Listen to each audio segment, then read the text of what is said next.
Good morning students, जय हिंद। मैं Vipin sir और जीविका केमिस्ट्री क्लासेस में आपका एक बार फिर से स्वागत है। हेलो स्टूडेंट्स, आप पढ़ रहे हैं class 11th chapter number first some basic concept of chemistry, यानी रसायन विज्ञान की कुछ मूल अवधारणाओं से संबंधित फर्स्ट चैप्टर का आप अध्ययन कर रहे हैं। इस चैप्टर में 17 पार्ट यानी 17 वीडियोस आपके पास आ चुके हैं, जिसमें बहुत से न्यूमेरिकल आपको करवाए चुके हैं। आवश्यकता अनुसार थ्योरी भी करवाई जा रही है। और आज जो आप करने जा रहे हैं पार्ट 17 में आपने प्रतिशत मात्रा निकालना सीखा था। पार्ट 18 में आज जो आप पढ़ने जा रहे हैं पार्ट 18 में वो प्रतिशत मात्रा से संबंधित मूलानुपाती और अण सूत्र ज्ञात करने की न्यूमेरिकल्स हैं, जिन्हें हम सॉल्व करने जा रहे हैं। और आप लोग ध्यान से उन्हें देखेंगे तो आपको आगे न्यूमेरिकल्स में कोई प्रॉब्लम नहीं होगी, ठीक है ना। इसलिए आपसे अनुरोध है कि बेटा केमिस्ट्री बहुत अच्छी होती है, आसान भी बहुत होती है, बट ये कठिन भी बहुत होती है। अगर आप वीडियो के अंत तक बने रहते हैं, ठीक है ना, तो आपको ये बहुत आसानी से सवाल समझ में आएंगे। मैं बहुत स्लो मोशन में और बहुत अच्छे से आपको पढ़ा रहा हूँ, जिससे कि आपके वीडियो आपको लर्निंग करने में कोई प्रॉब्लम ना हो। और ये फ्री है, कोरोना काल में कोई इसका पैसा नहीं लगता। बहुत आराम से आप जो है इसको अध्ययन कर सकते हैं आप अपने घर पर बैठ करके, ठीक है ना। तो आइए चलते हैं, शुरू करते हैं बिना किसी विलंब के आज का ये वीडियो।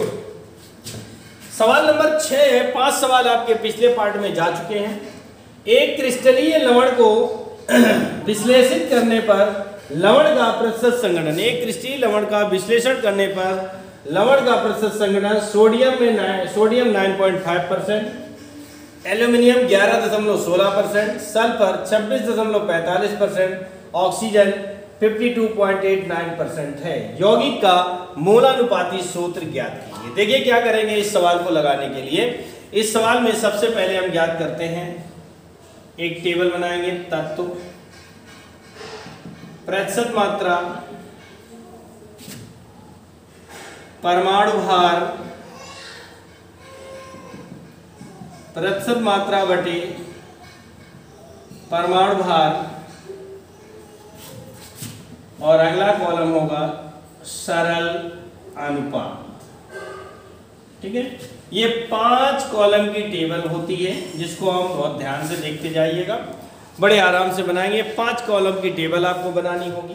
तत्व कौन कौन से दिए गए हैं? सोडियम है आपके पास, एल्यूमिनियम है, सल्फर है और ऑक्सीजन है, ठीक है। कौन कौन से हैं? सोडियम है, एल्यूमिनियम है, सल्फर है और ऑक्सीजन है। ये टेबल यहाँ से क्लोज कर देंगे। सोडियम की प्रतिशत मात्रा सवाल में दी गई है 9.5%, एल्यूमिनियम की है 11.16%, सल्फर क्या है 26.45% और ऑक्सीजन है 52.89%।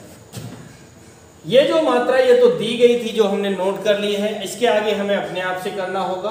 परमाणु भार किसका? तत्व का।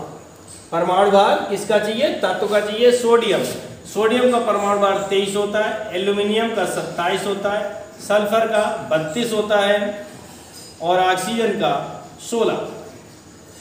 यहाँ पर कह रहा प्रतिशत मात्रा बटे परमाणु भार, यानी प्रतिशत मात्रा है 9.5/23 हो जाएगा, 11.16/27 हो जाएगा, 26.45/32 हो जाएगा और 52.89/16, ठीक है ना। जो जिसका परमाणु भार होता है उसको उसी में रख दे दें।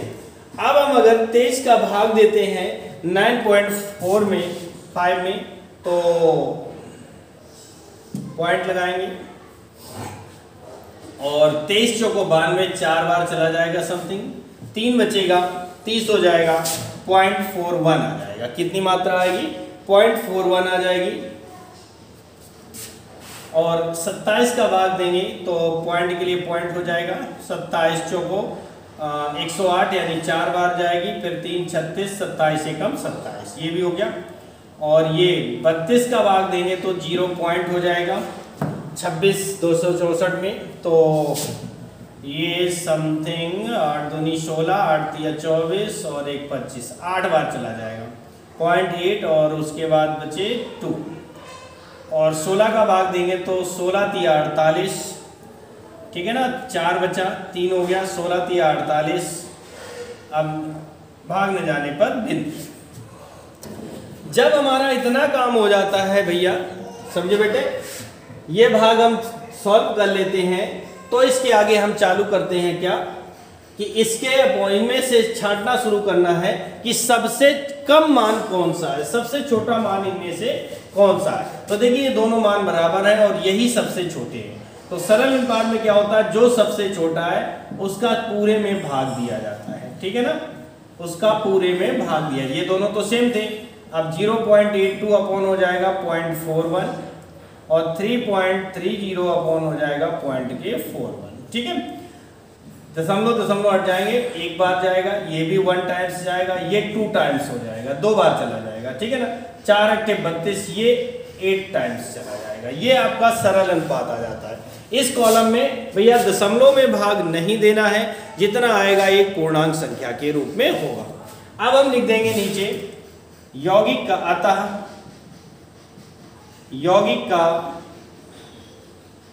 मूलानुपाती सूत्र। जो सवाल में पूछा था कि यौगिक का मूलानुपाती सूत्र बताओ, तो देखिए जिस तत्व की जितनी मात्रा आएगी वही रख देंगे, यानी कि Na1 Al1 S2 and O8, ठीक है ना।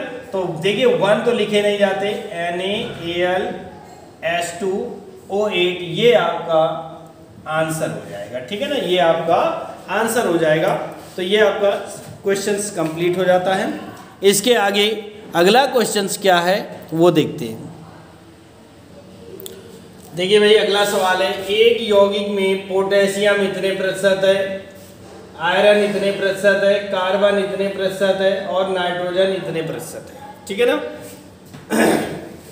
पाया गया यदि यौगिक का अणुभार 368, सॉरी ये थोड़ा सा मिस्टेक हो गई, 368 हो तो अणु सूत्र ज्ञात कीजिए। यौगिक का अणु सूत्र आपको निकालना है, कैसे करेंगे आइए देखिए। सबसे पहला कॉलम तत्व, प्रतिशत मात्रा, परमाणु भार, प्रतिशत मात्रा बटे परमाणु भार, और फिर होगा सरल अनुपात, ठीक है ना, फिर होगा सरल अनुपात। तत्व में आपके दिया गया है potassium, ferrous, copper, carbon sorry और नाइट्रोजन, ठीक है ना। हमें निकालना है यौगिक का अणु सूत्र। टेबल यहां से क्लोज कर देंगे। पोटेशियम की मात्रा देखिए दी गई है 42.39%, फेरस की दी गई है 15.21%, कार्बन है 19.56%, नाइट्रोजन है 22.82%। पोटेशियम का परमाणु भार 39 होता है, फेरस का 56 होता है, कार्बन का 12 और नाइट्रोजन का 14। लिखा हुआ प्रतिशत मात्रा बटे परमाणु भार, यानी 42.39 बटे 39, 15.21 बटे 56 और 19.56 अपॉन 12 और 22.82 अपॉन 40, ठीक है ना। तो यहाँ पर आप क्या करना है कि हमें भाग देना है। 39 का भाग 42.39 में देंगे तो देखो 39 42 में एक बार चला जाएगा, फिर बचेगा आपका 2 और 3 33 हो जाएगा, भागने जाने बिंदी और फिर 8 टाइम्स जाएगा। 56 का भाग जब हम 15.21 में देंगे तो दशमलव तो लग ही जाएगा और 56 70 नहीं सॉरी 2 बार जाएगा, 56 दूनी 112, बचेंगे 40, 401 यानी कि 7 बार चलेगा। 12 का भाग देंगे एक बार तो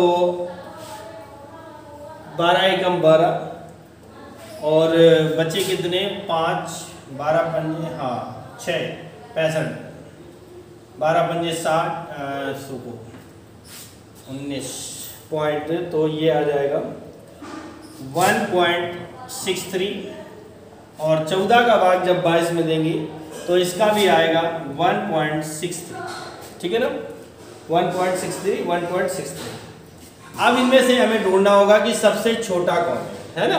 आगे चलते हैं तो क्या ढूंढेंगे, सबसे छोटा कौन है। सबसे छोटा हमारा ये वाला भाग है, तो क्या करेंगे, इसका सब में भाग देंगे अपॉन 27, 0.27 अपॉन 0.27, 1.63 अपॉन 0.27 और 1.63 अपॉन 0.27।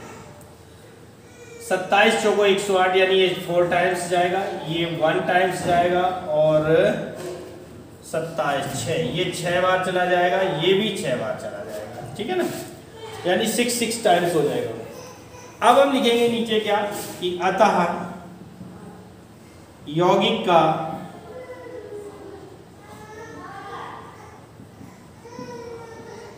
मूलानुपाती सूत्र क्या हो जाएगा, K4 जैसा है वैसे लिखना, Fe 1 लिखा नहीं जाता, C6 N6, ये यौगिक का मूलानुपाती सूत्र हो गया। हमें लेकिन निकालना है यौगिक का अणुसूत्र, तो लिखेंगे मूलानुपाती सूत्र भार K4, परमाणु भार निकालेंगे, K का 39 × 4 प्लस Fe का 56, कार्बन का 12 × 6 प्लस नाइट्रोजन का 14 × 6, तो ये 39 4 नेम 36 और 4 दिया 12, 12 और 3 15, 156 हो जाएगा। 156 प्लस 56 हो जाएगा और प्लस 12 छंग 72 प्लस 14 छंग 84, इन सब का टोटल करेंगे तो 368 आ जाएगा, 368 आ जाएगा, ठीक है ना। अब यहाँ से हम इधर लगा रहे हैं, सवाल को सॉल्व कर रहे हैं, लिखेंगे स्मॉल n बराबर यौगिक का अणुभार बटे मूलानुपाती सूत्र भार। तो यौगिक का अणुभार जो है वो ये देखिए यहाँ पर दिया गया है सवाल में 368 अपॉन मूलानुपाती सूत्र भार भी आपका यही आया है 368, तो यहाँ पर जो n की वैल्यू आएगी वो 1 हो जाएगी। अब हम लिखेंगे यौगिक का अणुसूत्र बराबर हो जाएगा मूलानुपाती सूत्र का होल है, मूलानुपाती सूत्र आपका है K4 Fe C6 N6 का होल, n का मतलब 1, n की वैल्यू कितनी है 1 रख देंगे, गुणा कर देंगे तो K4 Fe और इस Cn को दोनों का बराबर मान है तो K4 FeCN का होल 6, ये आपका आंसर हो जाएगा, ये यौगिक का अणुसूत्र हो जाएगा, ठीक है ना, यौगिक का अणुसूत्र हो जाएगा।